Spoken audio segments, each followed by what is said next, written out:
Hey guys, welcome to genuine study. Myself Ghanshyam. दोस्तों, ये practice set 2 है। इसके पहले प्रैक्टिस सेट 1 हो गया है। सभी प्रैक्टिस सेट के पीडीएफ के लिए टेलीग्राम चैनल को आप लोग ज्वाइन कर लीजिए, जिसका लिंक वीडियो के डिस्क्रिप्शन में दिया हुआ है। सबका पीडीएफ मिल जाएगा टेलीग्राम चैनल पे, आप लोग ज्वाइन कर लीजिए। आइए देखते हैं इस प्रैक्टिस सेट में क्या क्या है। दोस्तों, फर्स्ट टाइम है आप लोग तो चैनल को जरूर सब्सक्राइब कर लीजिए।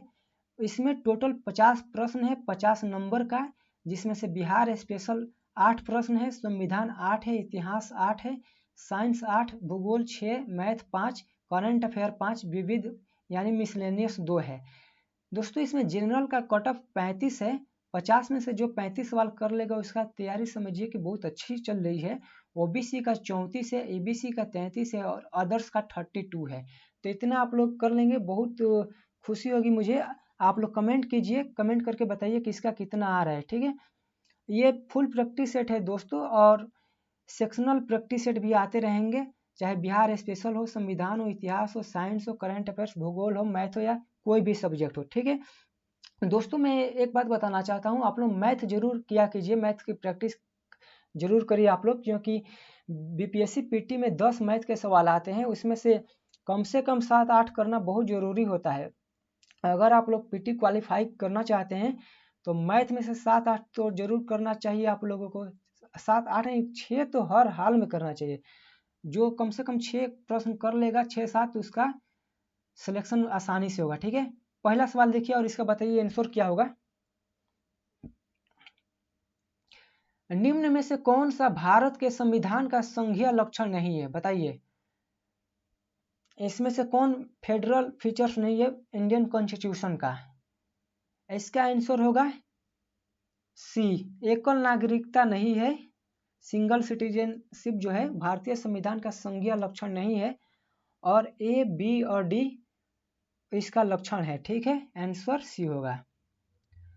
सेकंड देखिए, भारतीय संविधान के अंतर्गत निम्नलिखित में से कौन सा मौलिक अधिकार केवल भारतीय नागरिकों को प्राप्त है, भारत में रहने वाले विदेशियों को नहीं है?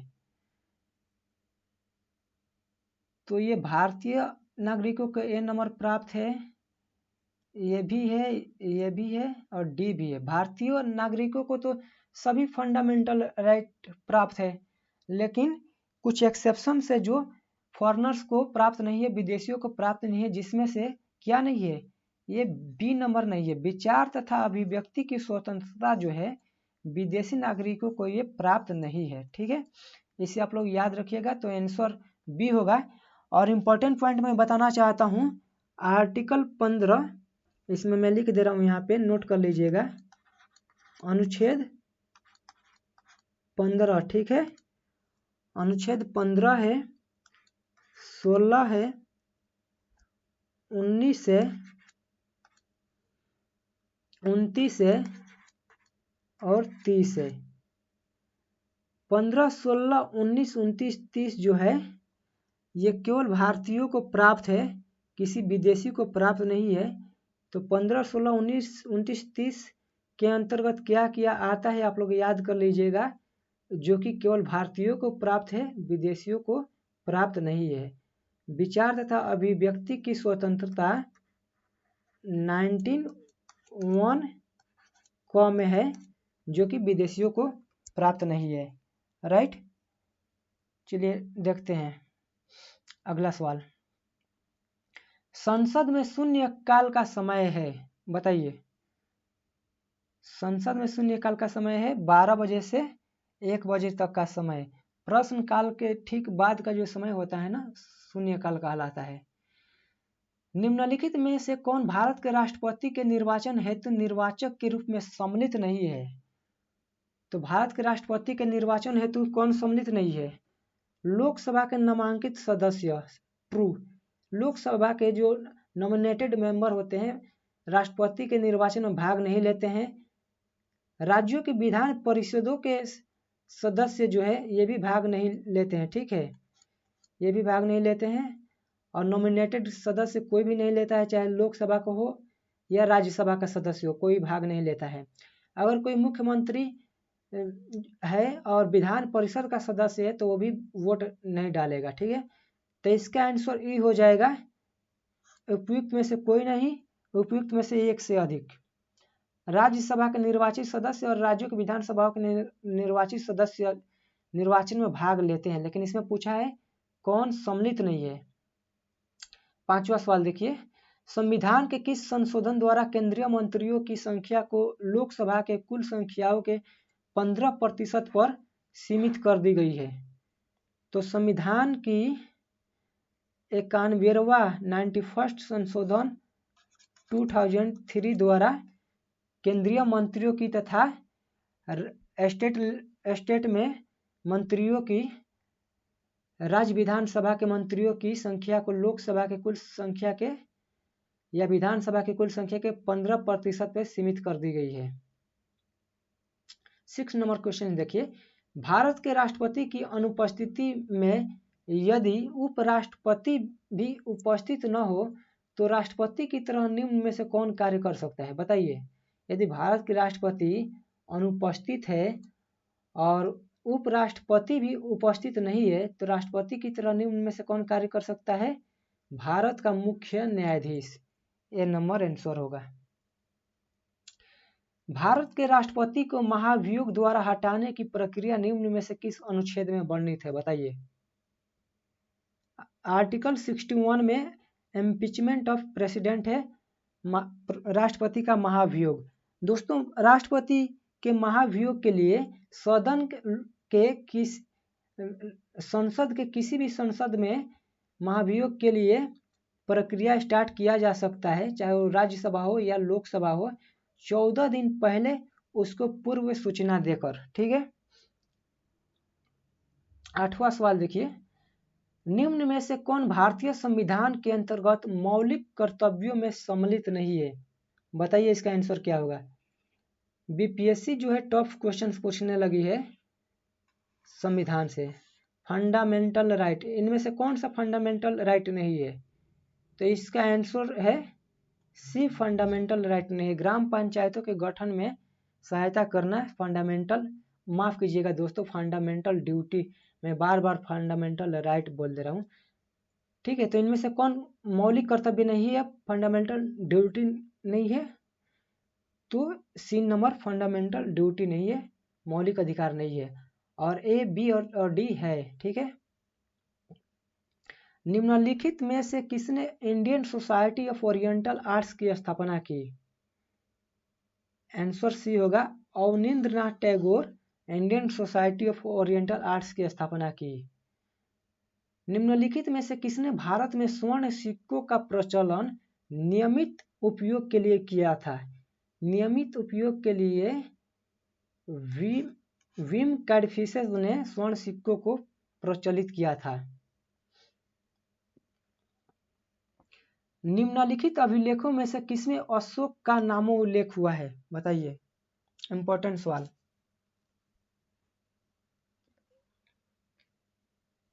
इसका आंसर होगा गुर्जरा अभिलेख।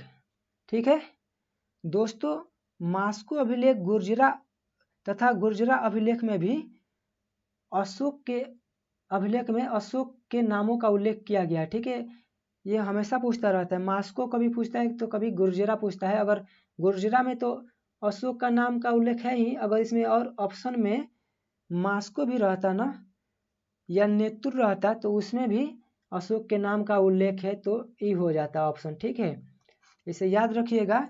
और सर्वप्रथम 1837 में जेम्स प्रिंसेप ने अशोक के अभिलेख को पढ़ा था, ये भी सवाल पूछता है। चंगेज खान का मूल नाम क्या था? बताइए। तेमुचिन था, ए आंसर होगा। दादा भाई नौरोजी के विषय में निम्नलिखित में से कौन सा एक कथन असत्य है? कौन असत्य है बताइए। वह पहले भारतीय थे जो एल्फिंस्टन कॉलेज बम्बई में गणित एवं भौतिकी के प्रोफेसर नियुक्त हुए थे, ये बिल्कुल सही है। 1892 में उन्हें ब्रिटिश पार्लियामेंट का एक सदस्य निर्वाचित किया गया था, ये भी सही है। उन्होंने गुजराती पत्रिका राष्ट्र गुप्तार का आरंभ किया था, ये भी सही है। तो कौन असत्य है? ये डी असत्य है। उन्होंने 4 बार भारतीय राष्ट्रीय कांग्रेस की अध्यक्षता की थी, नहीं, उन्होंने 3 बार भारतीय राष्ट्रीय कांग्रेस की अध्यक्षता की थी। कब कब की थी? 1886, 1893 और 1906 में। इसे याद रखिएगा आप लोग, काफ़ी इंपॉर्टेंट है। भारतीय राष्ट्रीय कांग्रेस के किस अधिवेशन में पहली बार स्वराज्य शब्द का उपयोग किया गया था? तो बनारस अधिवेशन 1905 में स्वराज्य शब्द का उपयोग किया गया था। The man who divided India पुस्तक के लेखक कौन थे? रफीक जकारिया थे the man who divided India के लेखक रफीक जकारिया। रफीक जकारिया ने एक और बुक लिखी थी, price of partition. Price of partition, इसे याद रखिएगा, ये भी पूछता रहता है। भारतीय राष्ट्रीय आंदोलन में से संबंधित निम्न घटनाओं का सही क्रम बताइए। भारतीय राष्ट्रीय आंदोलन से संबंधित निम्न घटनाओं का सही क्रम बताइए। इसका आंसर क्या होगा? तो इसमें देखते हैं क्या होगा। आप लोग कमेंट कर सकते हैं अगर जिनको पता है, क्योंकि इसमें डेट वाइज देखना पड़ेगा कौन सी घटना कब घटी थी। इसका आंसर ए होगा, ठीक है। क्यों ए होगा? आइए डेट हम लोग देख लेते हैं। तो सबसे पहले 8 मार्च 1919 को रॉलेट एक्ट लागू हुआ, ठीक है। रॉलेट एक्ट जो है 8 मार्च 1919। उसके बाद से जालियांवाला बाग आगे नरसंहार हो गया 13 अप्रैल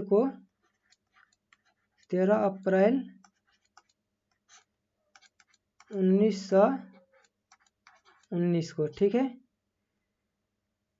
उसके बाद से भारतीय राष्ट्रीय कांग्रेस का अधिवेशन जो है 1919 में हुआ। कांग्रेस का अधिवेशन जितने हुए लगभग वही नवंबर दिसंबर में होते थे, ठीक है। और बाल गंगाधर तिलक की मृत्यु कब हुई थी? 1920 में। तो इसका आप लोग आंसर मैच कर लीजिए। नेक्स्ट क्वेश्चन देखते हैं, बताइए क्या होगा। इसमें क्या बताना है? मैथ का सवाल आ गया। मैथ के 5 सवाल है, आइए कर लेते हैं आसानी से।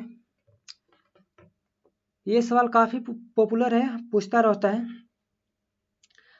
40% लोग चाय पीते हैं, 50% लोग कॉफ़ी पीते हैं तथा 10% लोग चाय और कॉफ़ी दोनों पीते हैं। तो कितने प्रतिशत लोग न तो चाय और न ही कॉफ़ी पीते हैं? तो इसको सॉल्व करने का आसान तरीका है, डायग्राम बना लेते हैं। 40% चाय,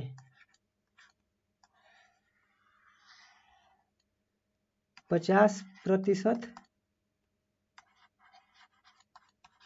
कॉफ़ी और 10% दोनों।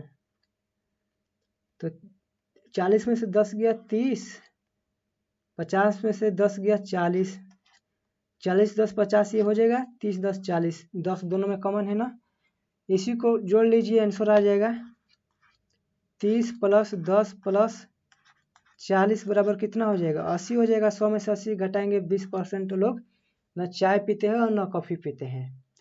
इसको सॉल्व करने का ये सबसे आसान तरीका है। एक मोटर गाड़ी किसी यात्रा को 8 घंटे में पूरा करती है। वह आधी दूरी को 40 किलोमीटर प्रति घंटा की चाल से और शेष दूरी को 60 किलोमीटर प्रति घंटा में तय करती है। यात्रा की दूरी क्या है? दूरी पूछ रहे हैं। तो दोस्तों इसमें चाल जो है ना, स्पीड जो है अलग अलग दिया है, 40 किलोमीटर पर आवर और 60 किलोमीटर पर आवर। तो पहले हम लोग औसत चाल निकालेंगे, ठीक है। औसत चाल बराबर 2xy बटे x + y। 2 × x कितना है? 40 है, y कितना है? 60 है। x + y 40 + 60 100 हो जाएगा, 40 60 100 हो जाएगा। इसी को सॉल्व कर लीजिए। 4 दूना 8 8 छक 48। तो औसत चाल कितना हो गया? 48 दूरी पूछा है तो दूरी बराबर चाल गुने समय, चाल 48 है और समय 8 घंटा है। इसी को गुणा कर देंगे तो 384 किलोमीटर पर घंटा आ जाएगा, किलोमीटर आ जाएगा दूरी। ठीक है, सी।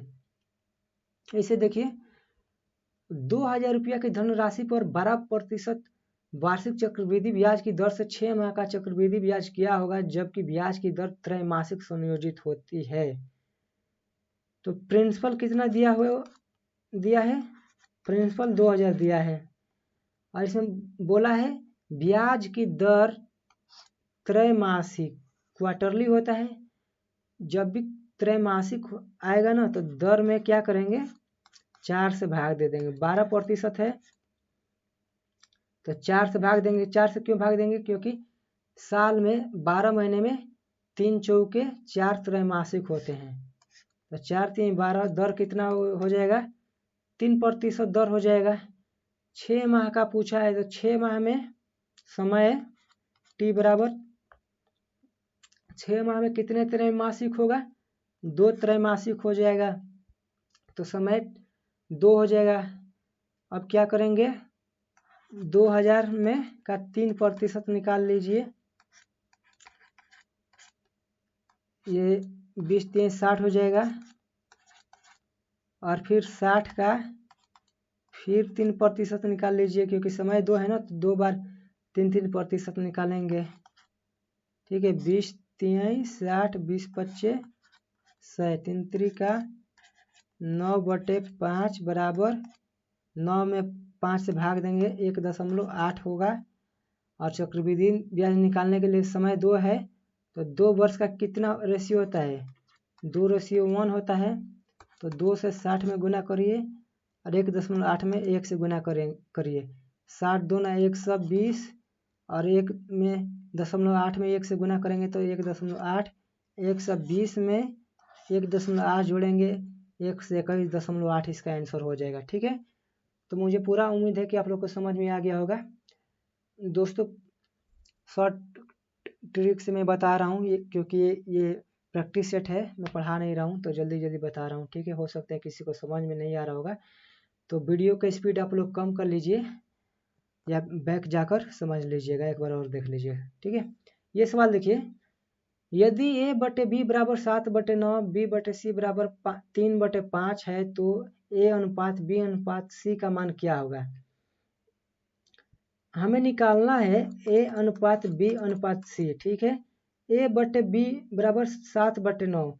दोस्तों A/B को A/B भी लिख सकते हैं ना, A/B बराबर 7/9 लिख लेंगे और B/C दिया हुआ है। ठीक है, B/C को 3/5 दिया है ना तो B/C को B/C लिख लेंगे, 3/5 लिख लेंगे।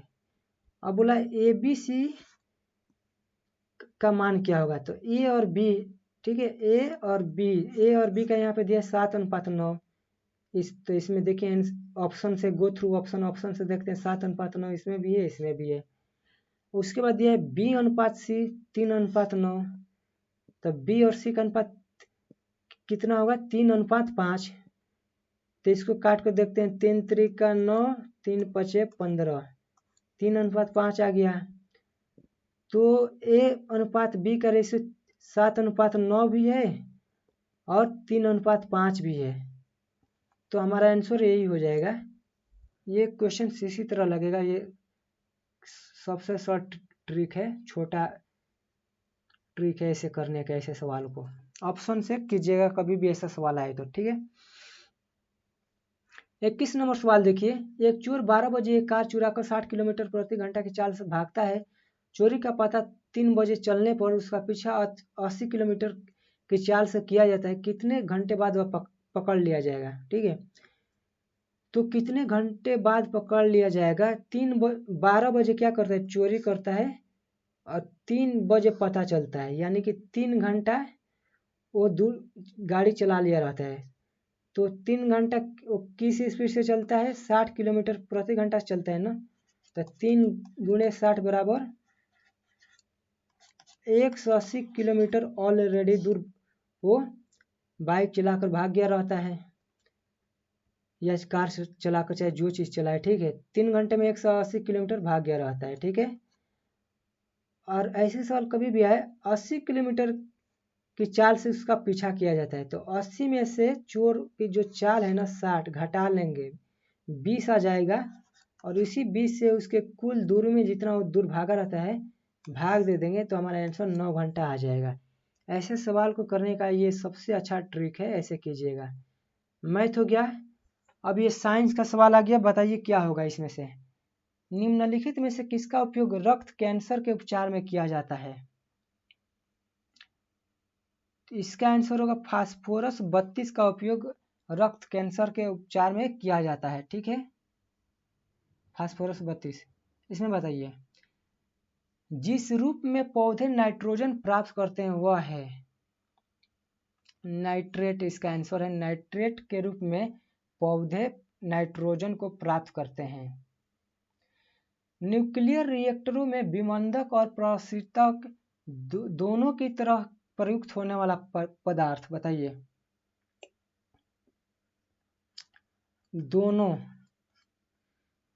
न्यूक्लियर रिएक्टर में विमंदक और प्रशीतक दोनों की तरह प्रयुक्त होने वाला पदार्थ क्या है। D2O है, भारी जल। भारी जल का फॉर्मूला क्या होगा, D2O, याद रखिएगा, ये भी पूछता है। एक सुरंग में 60 वाट क्षमता वाले 5 बल्ब लगातार 20 घंटे तक जलाए जाते हैं तो कितने यूनिट बिजली खर्च होगी बताइए। ये फिजिक्स का सवाल है। ऐसे सवाल कभी भी आए ना, जितना वाट देना उससे ऊपर लिख लीजिए 100 वाट। कितने बल्ब है, 5 बल्ब है। कितने घंटे, 20 घंटे। ऐसे लिखकर 1000 से भाग दे दीजिए, आपका आंसर आ जाएगा कितना यूनिट बिजली की खपत हुई होगी। 2 0 1 0 5 दूना 10, 10 यूनिट इसका आंसर हो जाएगा। नेक्स्ट क्वेश्चन, यदि 100 ग्राम चीनी को आधा लीटर पानी में मिलाकर एक असंतृप्त चीनी का घोल तैयार किया जाए तो निम्न में से कौन सा भौतिक राशि नहीं बदलेगी। आयतन नहीं बदलेगी, ठीक है। 27 नंबर, निम्न में से कौन सा आनुवांशिक रोग नहीं है। वर्णांधता तो आनुवांशिक है, हीमोफीलिया भी आनुवांशिक है, रंजकहीनता भी आनुवांशिक है, लेकिन रतौंधी आनुवांशिक नहीं है। विटामिन ए की कमी से रतौंधी होता है। इसका आंसर डी हो जाएगा। निम्नलिखित में से कौन सा कार्बनिक अम्ल अंगूर, इमली तथा केला में प्रचुर मात्रा में विद्यमान रहता है बताइए। निम्न में से कौन सा बताइए क्या होगा इसका आंसर। ये काफी मस्त सवाल है और ये सवाल ऐसे आते रहते हैं। इसका आंसर है टार्टरिक अम्ल, ठीक है। अंगूर, इमली तथा केला में प्रचुर मात्रा में टार्टरिक अम्ल रहता है, ठीक है। लैक्टिक अम्ल दूध में होता है और सिट्रिक अम्ल जो है नींबू में होता है, खट्टे पदार्थों में होता है, और एसिटिक अम्ल जो है सिरका में होता है।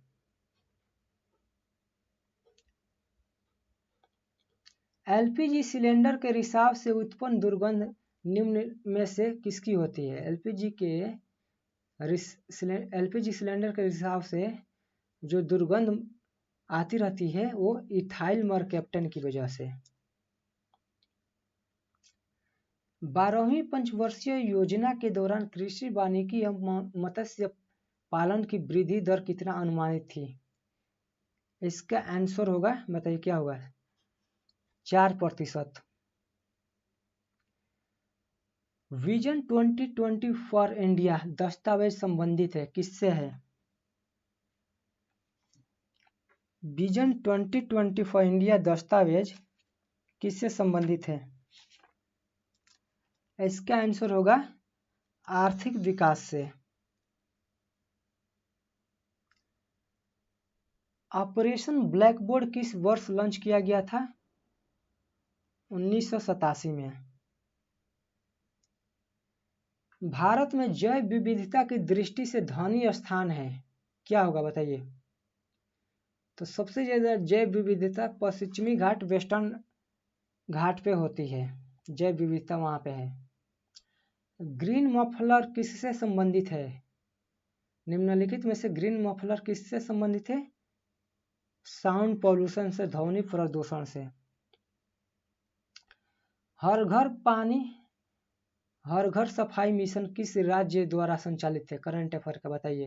हर घर पानी हर घर सफाई मिशन किस राज्य द्वारा संचालित है? तो पंजाब द्वारा।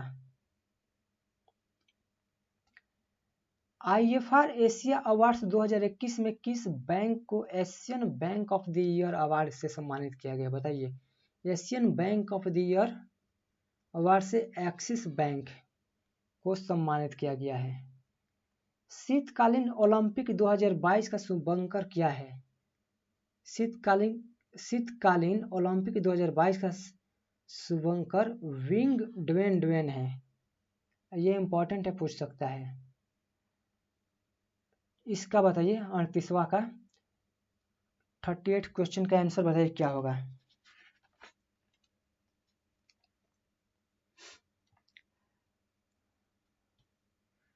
इसका आंसर होगा लॉस एंजल्स में। ठीक है, इसमें दो सवाल हैं, जैसा कि एग्जामिनर पूछ सकता है। 34वां ग्रीष्मकालीन ओलंपिक खेल किस वर्ष आयोजित की जाएगी? तो 34वां ग्रीष्मकालीन ओलंपिक खेल 2028 में आयोजित की जाएगी। और कहाँ आयोजित की जाएगी? लॉस एंजल्स में, अमेरिका। भारत ने किस राज्य में बने लिविंग रूट ब्रिज के लिए यूनेस्को से विश्व धरोहर टैग की मांग की है? बताइए। लिविंग रूट ब्रिज किस राज्य में है जिसके लिए भारत ने यूनेस्को से विश्व धरोहर टैग की मांग की है? मेघालय में है। इसका आंसर सी होगा। हाल ही में 9वीं महिला राष्ट्रीय आइस हॉकी चैंपियनशिप किसने जीती है? तो 9वीं महिला राष्ट्रीय आइस हॉकी चैंपियनशिप लद्दाख जीती है, सी आंसर। रामगढ़ वन्य जीव अभयारण्य को किस राज्य के चौथे बाघ अभयारण्य के रूप में अधिसूचित किया गया है? रामगढ़ वन्य जीव अभयारण्य किस राज्य में है? राजस्थान में है। साक्षरता दर के संदर्भ में बिहार का स्थान देश में क्या है? 35वां है। देश में 28 राज्य है लेकिन 35वां स्थान है। क्यों? क्योंकि केंद्र शासित प्रदेश 8 केंद्र शासित प्रदेश है, उसमें भी पीछा है, इसलिए 35वां स्थान है। बिहार का सर्वाधिक जनघनत्व वाला जिला कौन है? तो बिहार का सर्वाधिक जनघनत्व वाला जिला शिवहर है। बिहार स्पेशल यहाँ से है। निम्नलिखित में से बिहार का सबसे ऊंची पर्वत चोटी कौन है? बताइए। सोमेश्वर श्रेणी की पहाड़ी। सोमेश्वर श्रेणी की पहाड़ी जो है बिहार का सबसे ऊंची पर्वत चोटी है। बिहार के उत्तरी मैदानी खंड को कौन सी नदी दो भागों में बांटती है? बिहार के उत्तरी मैदानी खंड को बागमती नदी दो भागों में बांटती है। बिहार के किस क्रांतिकारी नेता ने 1928 के हिंदुस्तान सोशलिस्ट रिपब्लिकन आर्मी की बैठक में सम्मिलित हुए थे?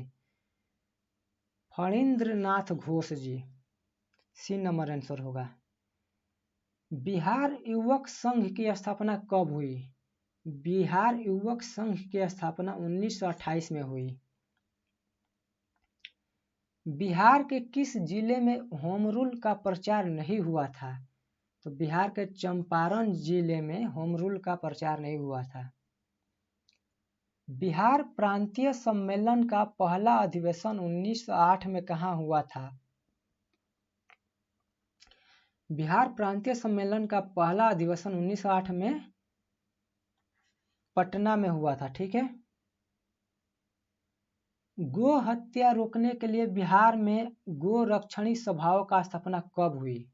काफी इंपॉर्टेंट सवाल है। गो हत्या रोकने के लिए बिहार में गोरक्षणी सभाओं की स्थापना कब हुई? इसका आंसर है 1893 में हुई। तो दोस्तों ये रहा 50 questions full test series. Video को लाइक कर दीजिए और चैनल को सब्सक्राइब कर दीजिए। Thank you so much. Video देखने के लिए बहुत बहुत धन्यवाद दोस्तों। सेक्शनल टेस्ट आएंगे बिहार स्पेशल के साइंस के, और फुल टेस्ट भी ऐसे ही आते रहेंगे, इसलिए चैनल को सब्सक्राइब कर लीजिए। Thank you so much.